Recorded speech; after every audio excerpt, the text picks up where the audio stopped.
untuk mereka yang punya logika. Bagi yang tidak punya logika, skip aja. Mungkin Anda sudah dengar ya, akun Twitter saya sempat mati sekitar 1 hari. Ambruknya akun saya itu dimulai Sabtu malam, ada pemberitahuan dari Twitter, account suspended. Di bawahnya ada tulisan, Twitter suspends accounts which violate the Twitter rules. Atau terjemahannya, Twitter menghukum atau men-scores akun yang melanggar aturan Twitter. Ya saya pasrah aja, ya suka-sukanya pengelola Twitter lah. Saya nggak mau drama seperti yang dilakukan sebagian pihak yang kalau medsosnya terganggu, langsung berteriak soal pemasungan kebebasan berekspresi di bawah rezim Jokowi yang otoriter. Buat saya ya mungkin saja saya menulis sesuatu yang menurut Twitter tidak layak. Dalam kaitan dengan medsos, sebelum ini saya juga sudah berulang kali mendapat teguran di misalnya Facebook dan Instagram. Jadi kalau saya menyajikan gambar ISIS misalnya, postingan itu akan langsung di take down. Tapi biasanya yang di take down itu cuma satu postingan, tidak sampai akunnya yang ditutup. Kali ini lain, karena tiba-tiba saja akun Twitter saya disuspend tanpa ada pemberitahuan tentang konten mana yang dianggap bermasalah. Tapi saya mulai paham ketika kemudian pemblokiran ini terjadi juga pada beberapa teman yang selama ini dikenal sebagai pendukung Jokowi. Apalagi kemudian beredar di medsos, meme yang menunjukkan bahwa saya itu memang dijadikan sasaran operasi hantam buzzer, dan operasi itu masih akan dilanjutkan pada akun-akun lain.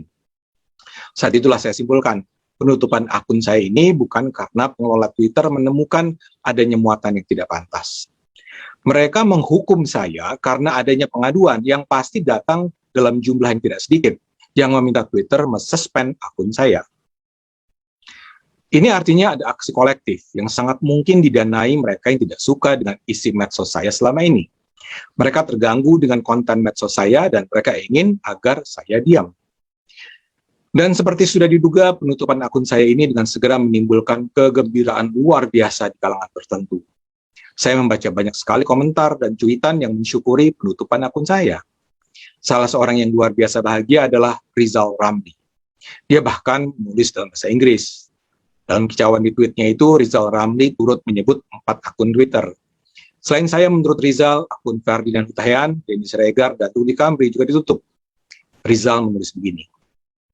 Thanks Twitter for shutting down these accounts. They provoked racist reactions, promote disunity with their twisted facts, and commentaries using vulgar languages. YouTube should take them down too. Atau kalau diterjemahkan begini. Terima kasih Twitter untuk menutup akun-akun ini. Mereka memprovokasi reaksi rasis, mempromosikan perpecahan melalui fakta dan komentar yang dipelintir dengan menggunakan bahasa vulgar. YouTube seharusnya juga menutup akun-akun mereka. Lantas selain Rizal ada pula aktivis Tionghoa Lius Sungkarisma. Lius mengatakan bahwa suspend itu merupakan pelajaran bagi Ade Armando untuk segera sadar bahwa komunikasi yang dia bangun selama ini tidak sehat bagi kehidupan bangsa dan negara ini. Juga ada Roy Suryo dari Demokrat. Dengan sinis dia mengatakan, apakah Kontras menerima pengaduan untuk akun-akun buzzer RP hilang? Sebab akun Ade Armando dan Ferdinand kabarnya hilang, katanya. Bahkan sambil tawa-tawa dia bilang, adakah akun-akun buzzer RP lainnya yang akan hilang? Ho, ho, ho, ho. Dan yang paling nampak bergembira juga adalah Refli Harun. Di channel YouTube-nya yang selalu ia kagumi sendiri dengan istilah cadas. Dia sampai membuat 2 video khusus terkait penutupan akun saya. Yang pertama berjudul Suspend Ade Armando, Denny Siregar, Twitter selamatkan Jokowi. Yang kedua berjudul Suspend akun Ade Armando dan kawan-kawan RR. Terima kasih Twitter. Yang dimaksud RR di situ adalah Rizal Ramli. Refli seperti biasa ingin kelihatan sebagai pria macho, pintar, berwibawa. Tapi dia tidak bisa menutupi kebencian kepada saya, pada Denny Siregar dan Eko Kuntadi. Dia menyebut saya, Denny, dan Eko sebagai trio kwek-kwek. Cokro TV disebutnya sebagai televisi pendengung. Buat Refli, kami adalah seperti pengawal pemerintah Jokowi yang akan menyerang siapapun yang mengkritik Jokowi. Soal saya, dia mengatakan dia heran apa saya tidak diapa-apakan oleh UI. Padahal menurut dia, apa yang saya lakukan selama ini mencoreng citra UI. Kemudian dia mengatakan kalau saya selama ini sering bersuara keras karena saya ingin jadi pusat perhatian dalam arus komunikasi. Dia menganggap saya begitu percaya diri karena saya merasa dilindungi kekuasaan.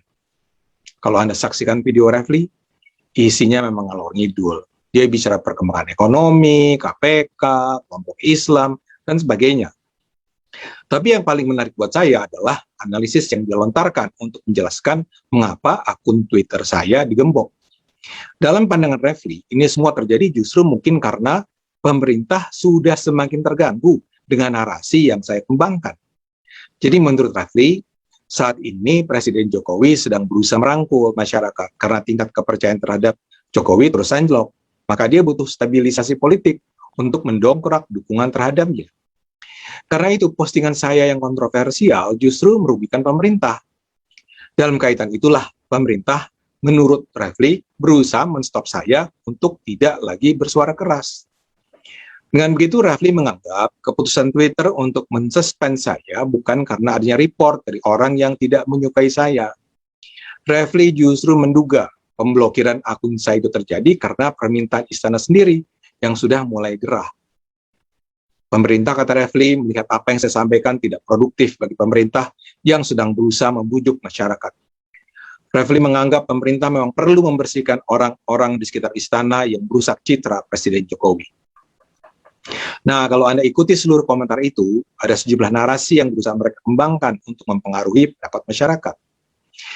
Pertama, mereka berusaha membangun kesan bahwa mereka mendukung putusan Twitter untuk menghukum akun saya. Mereka menganggap bahwa keputusan itu layak, baik, dan kalau bisa diikuti oleh platform media lain seperti YouTube. Mereka ingin YouTube men-take down channel Cokro TV. Kedua, keputusan memblok akun saya itu benar, karena saya adalah pemecah belah bangsa. Jadi konten-konten saya yang menyerang penindasan dan diskriminasi terhadap Tionghoa dan Kristen, yang mengkritik gerakan anti-NKRI, yang menyerang Rizik dan FPI, yang menyerang Anies, yang menyerang kelompok-kelompok oposisi yang rajin menyebarkan kebohongan dan kebencian terhadap pemerintah Jokowi adalah bagian dari upaya saya memecah belah bangsa. Ketiga, terjadi perpecahan dalam kubu pendukung Jokowi. Saya saat ini sudah dianggap sebagai beban, sudah menjadi bagian dari masalah, dan karena itu harus disingkirkan. Keempat, yang meminta Twitter untuk membungkam saya bukanlah kelompok masyarakat sipil yang percaya pada kebebasan bersuara. Yang ingin membungkam saya adalah istana sendiri, pemerintah Jokowi sendiri. Refli ingin mengarahkan kita untuk percaya bahwa pemerintah Jokowi ini memang jahat, sehingga bahkan pendukungnya sendiri akan dibungkam ketika sudah tidak lagi menguntungkan. Dengan bahagia mereka sebarkan wacana itu. Para pembenci Jokowi itu sudah bergembira ria dan merayakan kematian akun Twitter saya. Mereka merasa sudah berhasil untuk men-take down akun saya sambil meyakinkan publik bahwa akun saya memang pantas di-take down. Tapi ada satu hal yang mereka lupa. Twitter tidaklah sebodoh itu. Wajarlah kalau langkah Twitter pertama ketika dibanjiri pengaduan bahwa akun Twitter saya bermasalah adalah men-suspend akun saya. Mereka tentu tidak mau ambil risiko membiarkan akun bermasalah dibiarkan begitu saja. Tapi mereka pasti juga punya tim yang memverifikasi kebenaran pengaduan. Dan saya rasa itulah yang mereka lakukan. Sehingga hanya dalam 1 hari setelah tweet saya disuspend, saya dikabari bahwa akun saya bisa hidup kembali. Twitter kan mencek pengaduan, dan dengan penilaian objektif mereka tahu saya itu bukanlah penyebar kebencian, kebohongan, dan pemecah belah bangsa. Saat ini iba saya membayangkan wajah Rizal Ramli, Lius, Roy Suryo, Refli Harun. Pesta mereka terlalu cepat selesai. Karena itu terus gunakan akal sehat, karena hanya dengan akal sehat negara ini akan selamat.